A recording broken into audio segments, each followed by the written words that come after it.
Well, hello, everyone, and welcome to this Federalist Society virtual event. I'm Caroline Bryant, and I'm Associate Director of Practice Groups at the Federalist Society. Today, we're thrilled to host a courthouse step decision on Trump versus United States. Our speaker today is Professor Sai Prakash. Professor Prakash is the James Monroe Distinguished Professor of Law and Albert Clark Tate Jr. Professor of Law at the University Virginia School of Law. His scholarship focuses on separation of powers, particularly executive powers, which lends him wonderful expertise for our conversation today. He teaches constitutional law, foreign relations law, and presidential powers at the law school. If you'd like to learn more about today's speaker, his full bio can be viewed on our website, fedsoc.org. After our speaker gives his presentation, we will turn to you, the audience, for questions. If you have a question, please enter it into the Q&A function at the bottom of your Zoom window, and we will do our best to answer as many as we can. Finally, I'll note that, as always, all expressions of opinion today are those of our guest speaker, not the Federalist Society. With that, Professor, thank you so much for joining us, and the floor is yours. Well, it's a delight to be with you folks today. I'm going to be discussing the case, and I'd be delighted to answer your questions. Before I get to the case, let me supply some context. Let me zoom out quite a bit and just broach the question: has a president or former president been prosecuted before? And we, of course, many of you may remember or know that President Clinton was the subject of investigation by Ken Starr, and they reached a plea deal or a deal at the end of his term that avoided subsequent prosecution. And then, of course, Richard Nixon left office under a cloud, and he was pardoned by Gerald Ford. And so neither Clinton nor Nixon were prosecuted, even though they might have been absent those deals or pardons. But there's one other episode worth discussing. It actually relates to President Grant while he's in office. And I found this in the course of an article I wrote called Punishing and Prosecuting Our Presidents in the Texas Law Review.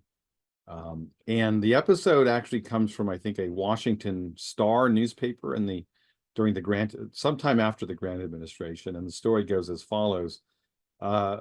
President Grant liked a horse race. I don't mean he liked to bet on horse races. He liked to race horses. And he did so in Washington, D.C., and he was stopped by an African-American police officer and told that you're endangering citizens of D.C. You need to stop doing this. And so he was given a warning. And then the next day he did it again. And he was, basically detained and told to come to the courthouse, I think taken to the courthouse, and he paid a fine.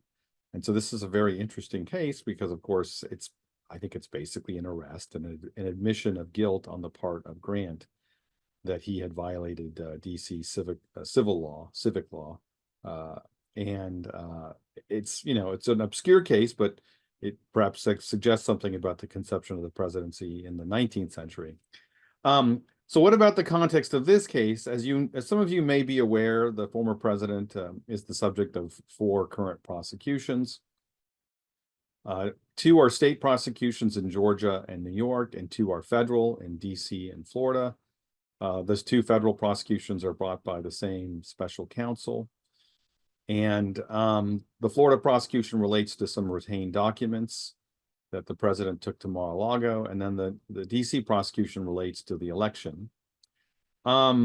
This case arose out of the DC prosecution, and the DC prosecution rests on 4 counts: conspiracy to defraud the United States, conspiracy to obstruct an official proceeding, obstruction of an official proceeding, and conspiracy against rights. And you can look at the court's opinion to find out the exact section numbers and title numbers there.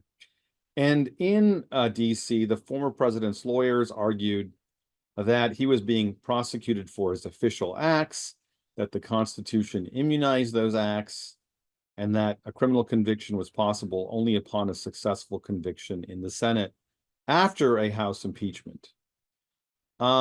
With respect to the first 2 points, the president's lawyers said that many of the underlying acts were official acts and enjoyed an implicit constitutional immunity from prosecution. The district and circuit courts rejected the claim that the Constitution confers a criminal immunity for official acts, and the court agreed to take the case. The court majority disagreed with both the district and circuit courts. And let me say more about that. Essentially, the court said that the president had an implicit immunity from prosecution, and it gets more complicated from there. So the court found that the president had an absolute immunity for so-called core constitutional powers. What are core constitutional powers? As the court uses the word adjective core, they mean exclusive and preclusive powers, a phrase borrowed from Justice Jackson's opinion in Korematsu. When the president has exclusive and preclusive powers, the Congress cannot intrude, and therefore no congressional statute that creates a crime can extend to those exclusive and preclusive core constitutional powers and the acts that are used to exercise those powers. So here the president has constitutional authority and there's no congressional power to intrude upon those powers. So that's core, exclusive, and preclusive. It's absolute immunity there. Outside of the core, the Congress has more power. If we're talking about official acts of the president, meaning both constitutional and statutory acts, the president has at least a presumptive immunity. He may have more, he may have an absolute immunity, but the court did not need to decide that at this point. So the court's understanding that certain acts are exclusive and preclusive. They gave an example of removal authority. They gave an example of recognition of foreign governments. They gave the example of the pardon power. Those, again, are core, preclusive, and exclusive, and there's absolute immunity. For everything else, that's an official act, either constitutional or statutory. It is a presumptive immunity, with the possibility that some of those acts might actually have absolute immunity. What does it mean to have a presumptive immunity? Well, here, the president enjoys a presumptive immunity for all official acts, and the government can overcome it, meaning the prosecutor can overcome it, by showing that there is no danger of intrusion on the authority and functions of the executive branch. That is to say, there's no danger that this intrudes upon the core, no dangers of intrusion on the authority and function of the executive branch. If the government can show that, then the presumption is overcome and the prosecution continue, notwithstanding the fact that it is grounded on official acts of the presidency. If they can't make that showing, they can't overcome the presumption, and the acts will be immune. And then the final category, right? The first category is core, exclusive, and preclusive. The second category is official acts. That covers both statutory and constitutional acts. The final category is non-official acts, and there is no immunity whatsoever. And of course, these non-official acts can be acts that predated the person's ascension to the presidency, but they could also include non-official acts while the person is president. And so we have these three categories. How does the court reach the conclusion that core acts have absolute immunity and that official acts have some of this presumptive immunity? With respect to the set of core acts, the court believes that there's just no congressional authority to interfere with presidential power, and therefore the president has immunity by virtue, I guess, of the lack of congressional authority. With respect to official acts, the court believes that there is more congressional authority, but there's a need arising out of the unique nature of the presidency and the vast and important powers conferred upon the presidency, both by the Constitution and statutes, to have this presumptive authority that can be overcome if the government's able to show that there's no dangers of intrusion on the authority and functions of the executive branch. And so what they're essentially saying outside the core area where we're talking about official acts is there should be some presumptive immunity, but it can be overcome where Congress means there to be criminal liability on the part of the president, and there's a showing that there's no intrusion upon the functions and authority of the executive branch. And then, when they get to the non-official acts, I think the answer is there's no sensible reading of the Constitution that gives the president immunity with respect to non-official acts. Now, I've given you the sort of basic structure of the opinion. Let me step back for a second. There are other opinions of the court with respect to executive privilege in the Nixon tapes case, with respect to immunity from damage actions in Nixon versus Fitzgerald, where the court has been willing to infer structural protections for the executive branch with respect to documents and evidence. That's the Nixon tapes case. And with respect to immunity from damage actions, that's Nixon versus Fitzgerald.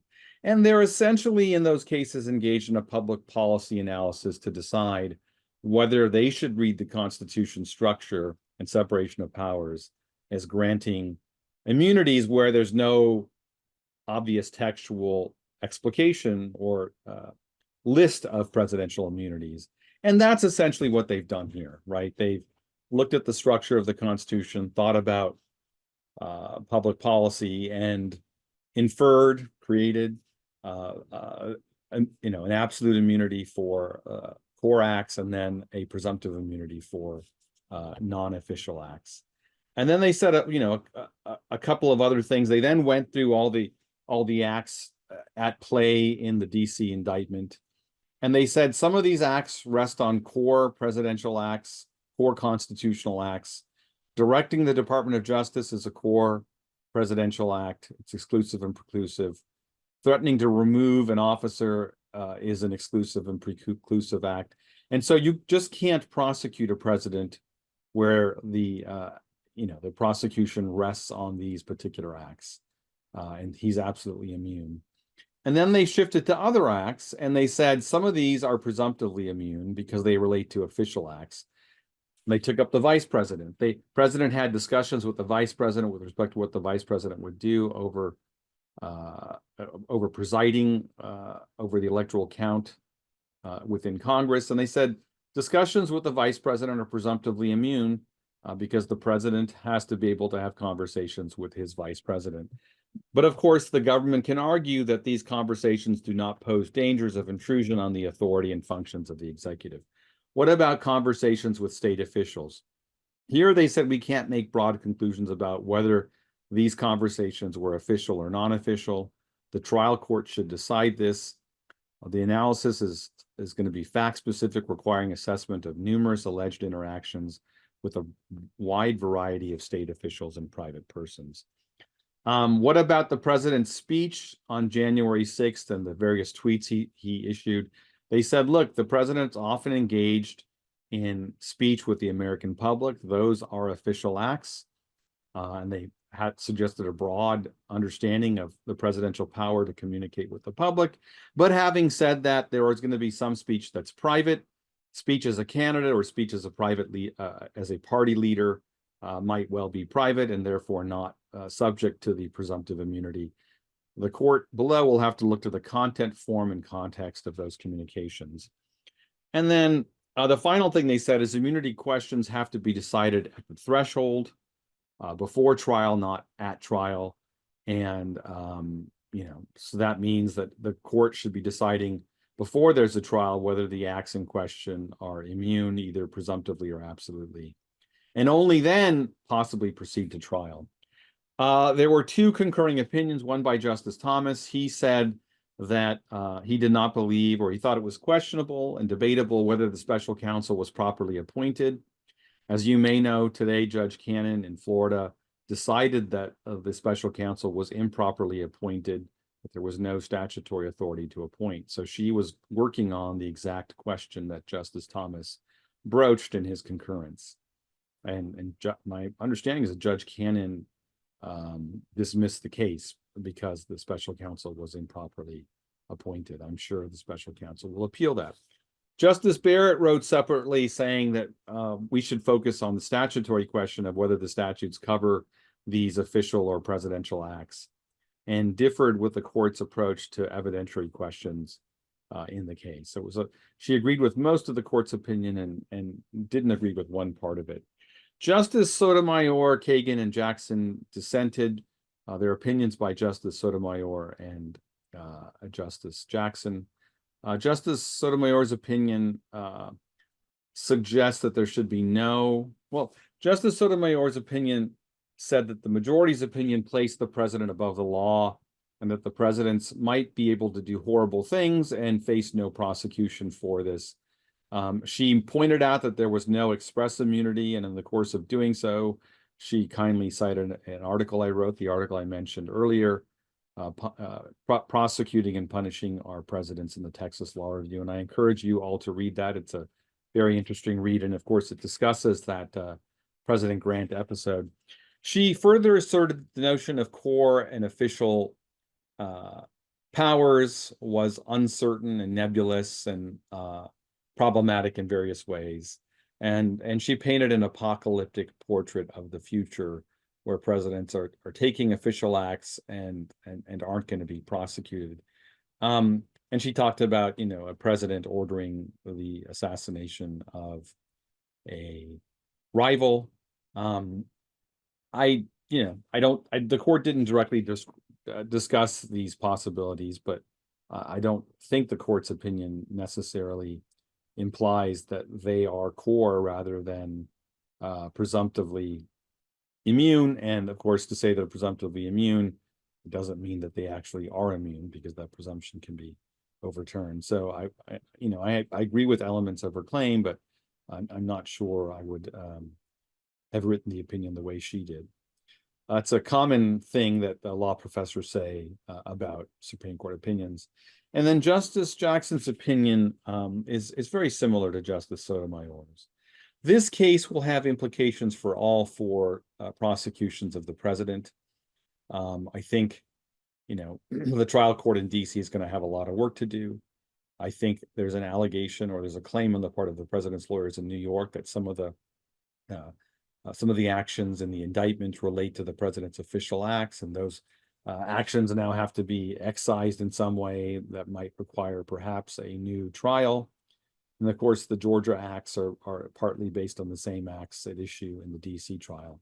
So this, I think, will have the effect of delaying the trials elsewhere. I don't think there's going to be a trial elsewhere of the former president before the election.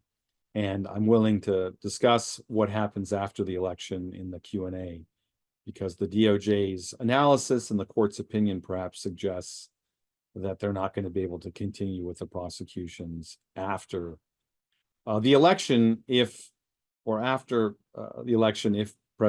former President Trump wins and he's inaugurated into office. So I'll just end with where I stand. I can see why the court did what it did, given what it said before in the Nixon tapes case and Nixon versus Fitzgerald. If it's appropriate for the court to infer or create an executive privilege, and if it's appropriate for the court to infer or create a damage immunity from private damage actions, why not an immunity with respect to criminal prosecutions? One second. But there were reasons to distinguish those earlier cases, because the interest in criminal prosecution on the part of the government is higher than the interest of litigants to get damages in civil action. So there were different interests were at play, and so you could distinguish those cases. And of course, I think that's kind of what Justice Sotomayor did. So with that, I think I've gone on enough, and I welcome your questions. Great. Thank you so much, Professor. Firstly, we have a bunch of questions in the chat, which I'll look forward to getting to. But as a reminder to our audience, we don't do the raise hand feature, but if you do want to submit your questions, we'd be delighted to answer them. So first question, someone wonders, it's their sense that in the court's decision, they felt like there weren't more kind of traditional mechanisms for limiting presidential discretion and authority.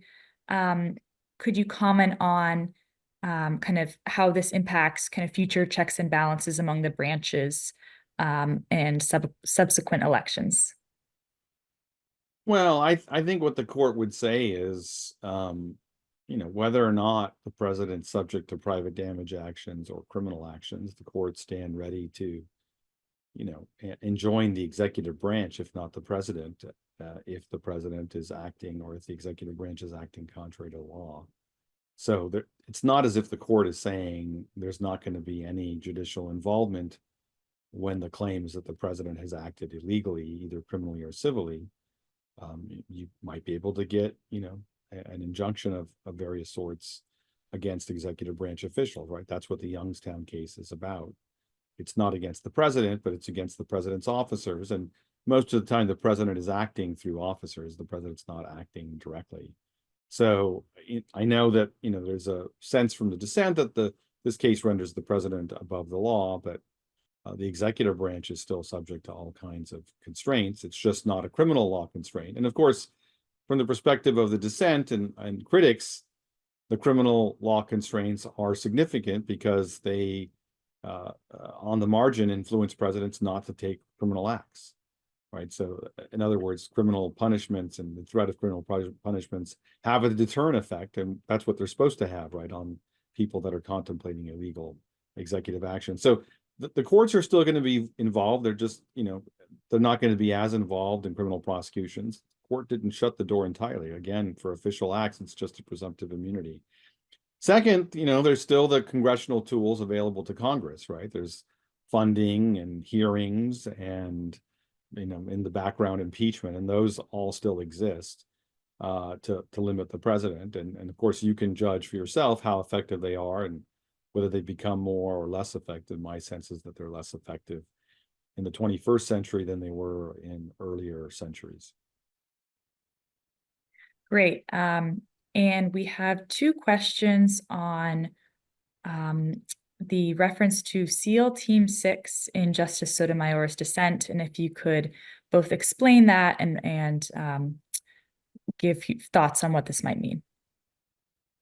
SEAL Team 6, I think, is the SEAL team that, it's a special unit of the Navy, and it's the unit, I think, that went in and killed Osama bin Laden. And I think Sotomayor's, hypothetical is, well, can the president use SEAL Team 6 to kill an opponent and then not face criminal prosecution for it? And I think she thinks that the court's opinion actually says that that's legal, or sorry, that that's not prosecutable. And the court doesn't quite say that. A lot of people might suppose that the commander-in-chief power is exclusive and preclusive. But the court never says it is. And in fact, there's plenty of congressional authority over the military that you might think suggests that it's not exclusive and preclusive, right? The Congress has the power to declare war. The Congress has the power to govern and regulate the military. The Congress has the power to equip and fund the military. The Congress has power to create rules of capture. And of course, the Congress has long created, using that authority, long created rules, articles of war, the UCMJ today, that regulate the military. So, and then, I've written an article called Deciphering the Commander-in-Chief Clause that suggests that Congress has really broad authority over the military. So I wouldn't assume that using the military to assassinate an opponent is exempt from criminal prosecution. I don't regard the commander-in-chief authority as exclusive and preclusive. But of course, it's not my view. It's what the court says that matters. But they never say one thing about that one way or the other. So it's not that, it's not that they couldn't say that. It's just they don't say that in this opinion. I would say, for people, I don't think the president's immune from prosecution, full stop. I think this should be decided by Congress, by statute. But for people who do think that the president should or does have an immunity, the scenario seems outlandish, or it seems terrible. But of course, what if Abraham Lincoln sends a military squad to kill, Jefferson Davis, right? Complying with the laws of war. It's a uniformed member of the uniformed folks from the Union Army. You might think he shouldn't be prosecuted for that, right? Because it's part of the war to kill the enemy, including the enemy's commander-in-chief. And of course, Jefferson Davis was the enemy's commander-in-chief. Now, he wasn't running for office, or he wasn't running to be president of the United States, because their theory was that they seceded. Great. And we have two questions about if this opinion, your assessment on this opinion as an opinion or originalist matter, think both in reference to a Will Bode piece suggesting that it's not, and then also wondering, the framers added a speech or debate clause, but there's not one for the president. Could you comment on that? Sure. The last point first. Look, the Congress has express immunities, criminal immunities that are really narrow, right? Extremely narrow. And there aren't any immunities in the Constitution for the president or the judiciary. And I pointed it out in that Texas article I mentioned earlier, and Justice Sotomayor cited for that proposition. So I'm very grateful to her. And the point was that there were state law immunities, state constitutional immunities for certain executives, and they didn't include those in the federal Constitution. So you might draw on sort of an inference from that the president doesn't have any immunities. To give the court's opinion its due, I kind of agree with Will that it's not deeply originalist. Having said that, the claim is basically structural. Structural arguments that rest on the separation of powers can be understood as originalist. And, both the Nixon tapes case and Nixon versus Fitzgerald make structural arguments. You might not find them convincing. I don't, but they are structural arguments. The basic point that I've made for about 25 years now is the president needs Congress to create departments, to create officers, and to fund them. Those are the three most important things for the executive branch to have any heft and to have any substance. Without those three things, there is no executive branch. It's just one person, the president, and he can't execute the laws or prosecute people or do any of those things without those things. If those three things require congressional legislation, why would we infer a executive privilege or executive immunity from damage actions or an executive immunity from criminal prosecution? Those are far less important to the functioning of the executive branch than those three things. And so if the Constitution requires the president to go to Congress for those three things, surely the Constitution also requires the president to go to Congress for these other things, executive privileges and immunities. Now, the court has never accepted that logic. I don't really think they've grappled with it in the Nixon tapes case or in the Fitzgerald case, or for that matter, this case. But I continue to think that that view is right. And nothing the court says here makes me think it's wrong. But if you believe that the court was right in the Nixon tapes case and in the Fitzgerald case, it's not a huge leap to come to the conclusion that the court is right here. Great, thank you. Someone wonders what the difference is between the application of immunity to federal versus state prosecutions. And someone also, and similar to this, there's a sense that this is similar to what's already afforded to federal and state prosecutors. And so wondering, why would it seem more controversial to extend the same concept to our commander-in-chief? Let me take the last point first. Before this case, I have never come across anyone saying that the president's immune from criminal actions.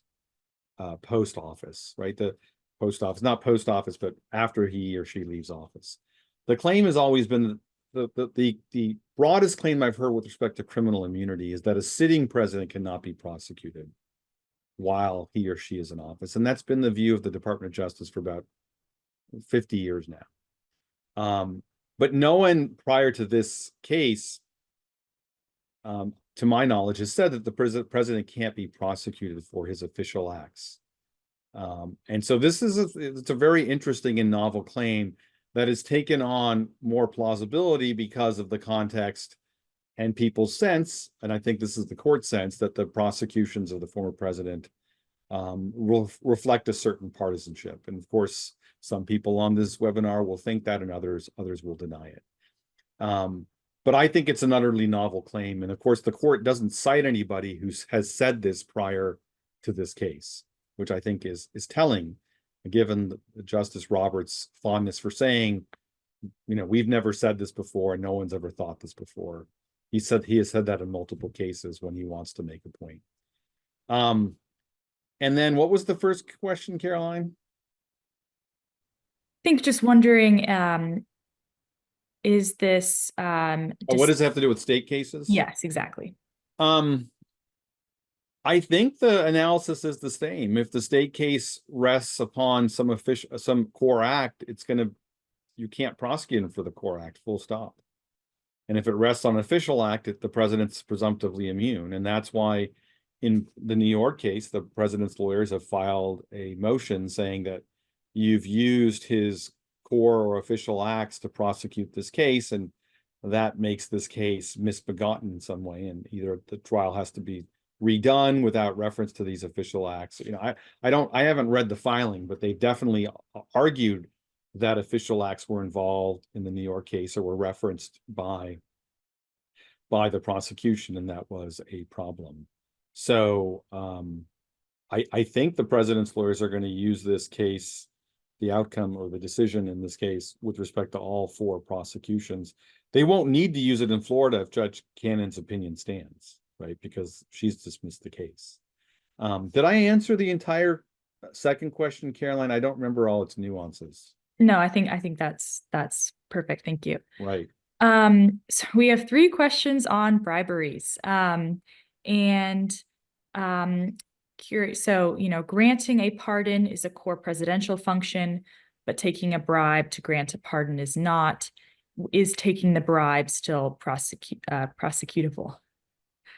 Well, I mean, the court doesn't say that it's not prosecutable, and the question would be, I think, is taking the bribe an official or core constitutional act?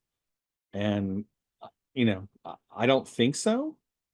I don't think so, because I don't know why receipt of funds or receipt of some favor in return for the promise to do some official act is a constitutional act. And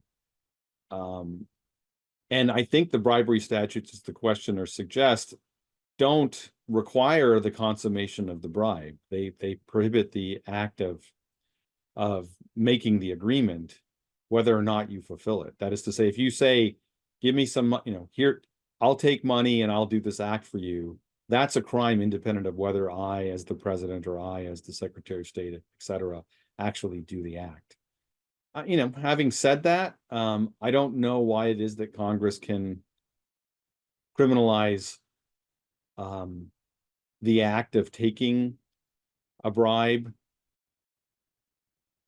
but not actually prosecute the consummation of the bribe. I have the view that if you're exercising any governmental power for corrupt reasons, Congress can make that a crime. So one of my colleagues here, John Harrison, said, well, what if the president, orders American troops to stand down as we're being invaded? Could the president be prosecuted for that? Could the president be prosecuted for treason, for aiding and abetting an enemy? And he and I thought, yeah, why not? Right? It's a use of presidential power, the commander-in-chief power. Why can't he be prosecuted for it? So I think the court's implicit, reasoning is that you can't, I think this much is true. You can't just say that issuing a pardon by itself without more is a crime, because I think it makes sense to infer that the Constitution gives presidential powers and Congress can't take them away by saying you can't exercise them directly or by making them a crime. But I don't think the Constitution authorizes the corrupt use of congressional, legislative, and judicial power, congressional, executive, and judicial power. And I think they could make a crime of that. Of course, the Constitution doesn't expressly say that the president can be prosecuted for bribery, but I think it makes sense to think that he can, given that it's an impeachable offense. And of course, the Constitution doesn't say that the corrupt exercise of governmental power can be made into a crime, but I think it could be viewed as necessary and proper for carrying to execution the federal powers to make it a crime. But the court doesn't really get into any of that. They don't really think about congressional power except in the sort of most transitory ways. And the concurrences and dissents don't really either. They're really focused on Article 2.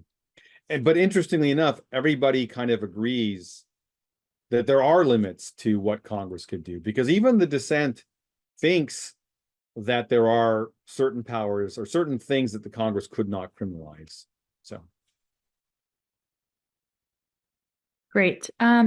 What do you make of the DOJ's suggestion at oral argument that it can functionally immunize a president from future prosecution by issuing an opinion that an action he seeks to take is lawful? Well, I think what's going on there is they're saying if you're acting on the advice of a government lawyer, you shouldn't be prosecuted as a result. I think that's what what the claim is relying upon, that you didn't have, I guess, the mens rea necessary to commit the crime. I think that's what's going on. Of course, I don't think all criminal law requires a certain mens rea, right? I think certain, I'm not a criminal, I'm not a criminal, A, B, I'm not a criminal lawyer. And I can't speak to the nuances of criminal law more generally, but my recollection is that not all criminal statutes require, a mens rea. And if they don't, well, then it won't matter whether you acted you acted with a sincere reliance upon the advice of counsel.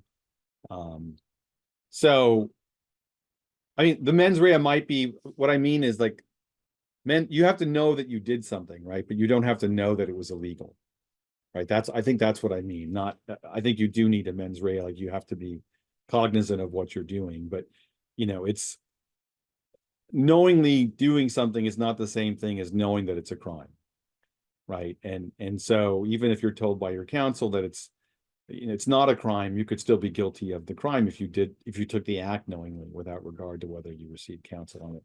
But I need to step back and say, consult your lawyer about the criminal law. That's not my bailiwick. That is Sai's message to say he's not offering legal advice on this webinar.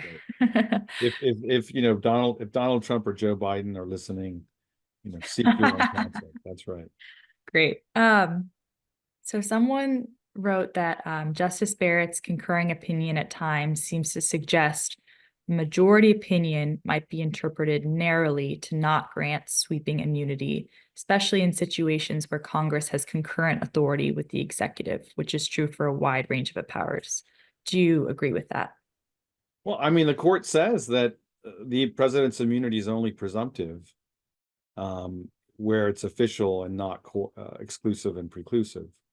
And so that's a possible reading. Of course, if you create a presumption and you say you can't interfere with the functions, and duties of the executive branch, the question is, well, what does it mean to interfere with the functions and effectiveness of the executive branch, right? And, you can tell a story that any criminal liability will interfere because the president will be worried that he or she will be prosecuted after the fact. So I think the devil is in how you apply the standard, which is, of course, drawn kind of from Nixon versus Fitzgerald, but it's used there in sort of a conclusory fashion that civil liability would interfere with the functions. Here, we're now being asked on a case-by-case basis whether the exercise of some official power will interfere, and that's hardly obvious, right? Because we don't know how the courts are going to apply that. They don't seem to be saying that any liability will result in interference, because they would just be saying that it's absolute for every official power. But the test, you could imagine someone saying, look, any criminal liability influences what the executive branch does, and therefore influences and affects and detrimentally affects what they do, because they don't pursue what they perceive to be the best option whenever there's this looming fear of criminal prosecution after the fact. I want to do A, but I won't do it because I might be prosecuted after the fact. Well, that affects what I do, and therefore I should, it means I should be immune from prosecution. We don't know how the lower courts are going to apply it, or what the Supreme Court will take that test to mean going forward. So there's reasons why what she's saying is true, and then there's reasons to be to trust but verify. Great. Someone asks, could you give one or more examples of the kind of evidence which the prosecutor in the DC case might proffer regarding the non-official category to establish an act the president is non-official? What evidence is allowed to come in for that? I don't know what the question means by evidence. I mean, I think the court is saying that maybe candidate speech is not official speech. And they're saying that party speech is not official speech. I mean, clearly, if the president, you know, the basic intuition is not everything a president does is an official act. And I think everybody kind of understands that. And they're drawing upon, a set of a category that dates back to Nixon versus Fitzgerald, where the court said, the president's immunity from damage actions extends to the outer perimeters of his official acts, which is a way of saying we're going to have a capacious sense of what official acts are. But it's also a way of saying, even though we have a capacious sense of what his official acts are, we still believe that there are non-official acts. So I don't know what the question means by evidence, but I think, if the president were just to walk up to some stranger and hit them, it's probably not an official act. I guess if he's speeding to the Pentagon, it might be an official act, right? It depends on the context. But if, he's going to, there was a Saturday night skit, a live skit when President Clinton was office, where he would go to McDonald's. And maybe if he's going to McDonald's, it's not an official act. And if he hits someone on the way to McDonald's, maybe he's liable. I don't know.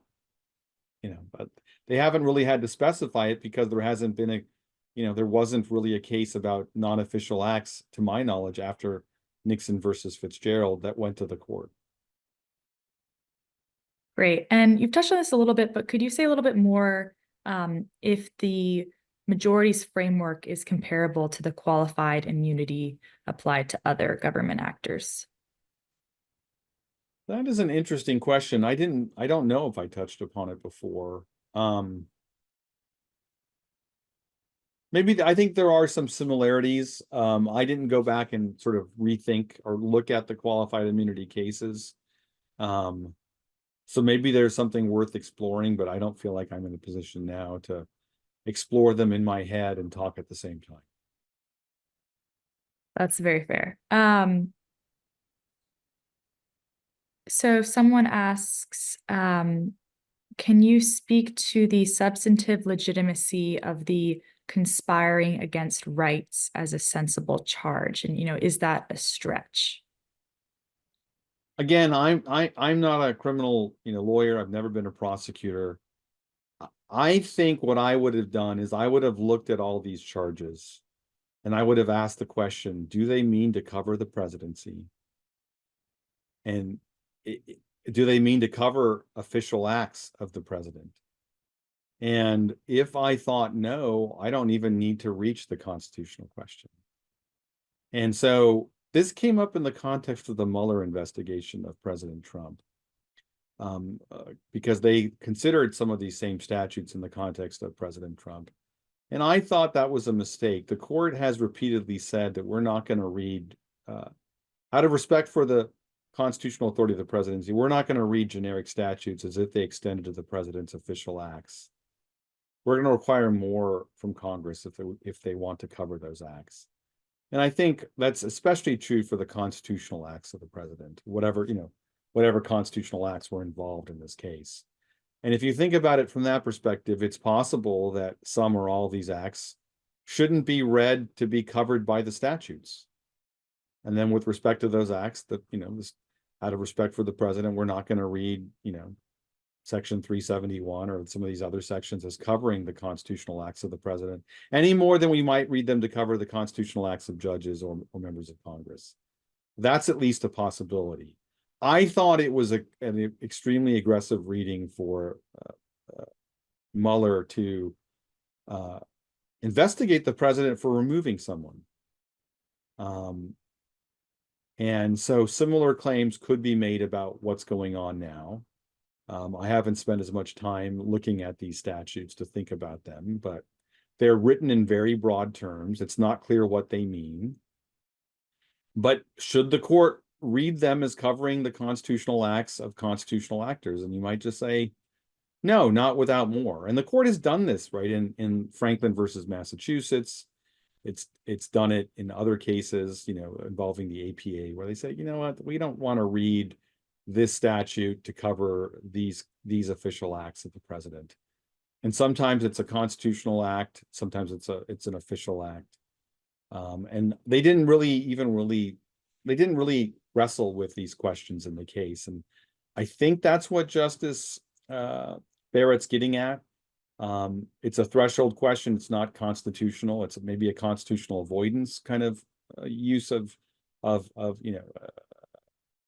constitutional avoidance canon doctrine, but also a presidential avoidance canon, which I think it does exist in the literature, and it's a way to sidestep some of the constitutional issues. Now, it might be that the court wanted to address the constitutional issues head on because it wants to say, hey, there's an immunity for core acts.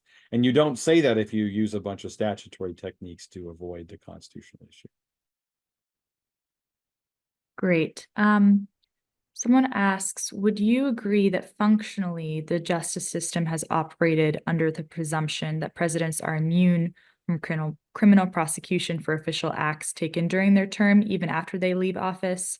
They agree that, Nixon might be an exception, but kind of wonder maybe under the Obama administration, and wonders, does leaving the question as a policy decision to be decided by DOJ personnel or subsequent administrations seem like a desirable rule? Well, it's not going to be left to the DOJ because states can bring prosecutions, right? As we're seeing now, right?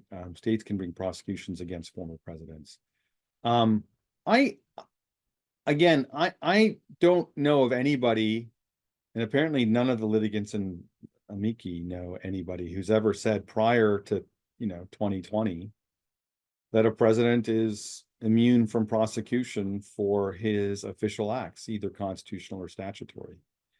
So I've never encountered this opinion before. So I was assuming that the court would say that there's no immunity. Having read the opinion, I could see why they think there is, given what they've said before, but it's hardly obvious, right? It's hardly obvious, right? Because it's a matter of weighing what you might think are the equities, right? Do we think the presidency or the country is better off if there is immunity? And the court thinks yes, and obviously the dissent thinks no. I don't think there's an obvious answer to a public policy inquiry. That's the nature of a public policy inquiry. But again, no one argued this before, so I think it would be wrong to infer that everybody thought that there was an immunity. I don't think so at all. And of course, it's not just Ford, it's also Clinton. Why does Clinton agree to a deal with Starr? Because I think he's worried that Starr will prosecute him after he leaves office. I think my vague recollection is he agreed to be disbarred. I think Clinton could have been prosecuted successfully by Starr. I don't have any doubt about that. So I think they both are worried about liability. And then don't forget Grant. Why does Grant pay the fee? I think he pays the fee because he was speeding on a horse in DC and violating the criminal law. This might strike you as funny or whatever, but it's dangerous, right? It's like speeding in a car, right? Speeding on a horse can kill people, right? You get run over by a horse. My sense is that's not a good thing for your longevity. So I don't think it was thought that former presidents had immunity. It was thought on the part of the DOJ for 50 years that current presidents had immunity, but I don't think that's right either. 1 second. Yeah. There we go. The automatic. I don't want it to be said that Prakash was shrouded in darkness as he gave his answers, because that would suggest that I didn't know what I was talking about. So this person hedges by saying they understand you might not be able to talk about this, but because of your expertise as a separation of powers scholar, they wondered if you're able to offer any initial thoughts on Judge Cannon's opinion. I have just opened the opinion. It is a kind of a statutory opinion informed by background principles of separation of powers. I think the claim is that there's no statute that authorizes, or that is best read to authorize, the Attorney General's appointment of officers, and that there are such statutes for other departments, but the DOJ does not have one. That's certainly a plausible conclusion, in the sense that, can I imagine a world where there is no such statute? Yes. Is that the best reading of the statutes? I have no idea. I haven't read the statutes, right? To say that she's right or she's wrong, I wouldn't be in a position to say. But I do note that this is kind of the question that Justice Thomas raised in his concurrence, and of course, Judge Mukasey, Attorney General / Judge Mukasey and various law professors, including my friend Stephen Calabresi, made this argument to Judge Cannon, and apparently she agreed with that. And related to that, they wonder, with the dismissal of the classified documents case, could that case be refiled by a regular DOJ prosecutor or not? Well, one, the special counsel is going to appeal. And so a circuit court's going to decide whether that's right. And maybe the Supreme Court. If former President Trump wins, I think this case goes away because they can't prosecute him while he's in office. So it at least gets put on abeyance for, however long, 4 years, I guess, right? And then we don't have to worry about a new case, right? In other words, if they appeal and the appeal is not finished, and then, the petition for the certiorari is not, granted or whatever, and he's president, the whole case gets frozen in time, put in amber, if you will. So and then if the question is, if it doesn't get appealed, can someone refile it? I don't know the answer to that case. It might be, it might turn on whether it's dismissed with prejudice or not. This is really a criminal procedure question that's outside my bailiwick. And so I would, again, consult a lawyer. Great. Another lawyer. How about that? Another lawyer. I don't want to make it seem like I'm not a lawyer. Great. And then would the state prosecutions be part of what the court thought necessitated some form of immunity, i.e. to ensure any federal interest to protecting the chief executive gets heard? Of course. No, I think they don't ever say this, but I think they are wary of special counsels and their prosecutions, and they're wary of state prosecutions. They never say anything that suggests that the motives of this special counsel are problematic. But they suggest that if they don't have immunity, we're going to have a cycle of vengeful prosecutions where, every new administration of a different party then starts prosecuting the former president. Well, why would you think that? I think you're thinking that because you in part think there's something perhaps amiss about this prosecution or the Mueller prosecution. And, again, I thought, I don't think the president has any immunity from prosecution even while he's president.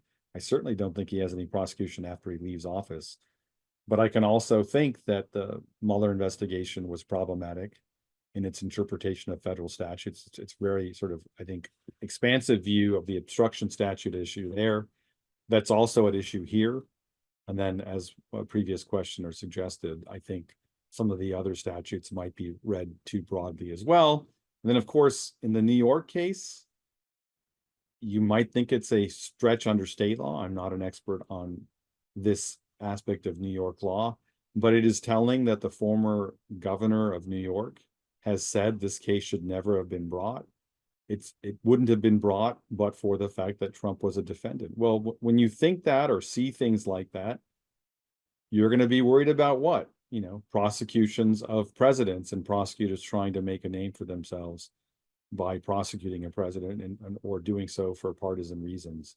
And so I do think that the court's majority opinion reflects a concern with partisan prosecutions. And I should add that Ian Ayers and I have a paper called, it's a paper that used to be called Depoliticizing Partisan Prosecutions. We've changed the name of it, but it can be found on SSRN, and I would encourage you to read it because it's about avoiding a situation that I think we're now descending into of people wielding partisan power to go after their enemies, either personal or partisan. And again, I don't think the president has any immunity, but I do think that some of these prosecutions reflect partisanship or could be reasonably viewed to reflect partisanship in a way that's very deleterious for the well-being of our nation. Because if you think it does reflect partisanship, you will do what? You will try to weaponize it against your successors, your predecessors. And of course, there are a bunch of people telling Donald Trump that he ought to prosecute Joe Biden or Hillary Clinton or Merrick Garland if he becomes president. And it isn't helpful that the prosecutor in New York said he was going to go after Trump while he was running for office. It's very sad and inappropriate for him to have said that, and then of course to actually have prosecuted him, right? Because it raises the inference that he's doing so to fulfill a campaign promise. Well, I think that's a terrific note to end on. On behalf of the Federalist Society, I want to thank our speaker for the benefit of his time and expertise today. Thank you also to the audience members who joined us. We greatly appreciate your participation. Check out our website, fedsoc.org, or follow us on all major social media platforms at FedSoc to stay up to date with announcements and upcoming webinars. Thank you once more for tuning in. And with that, we are adjourned.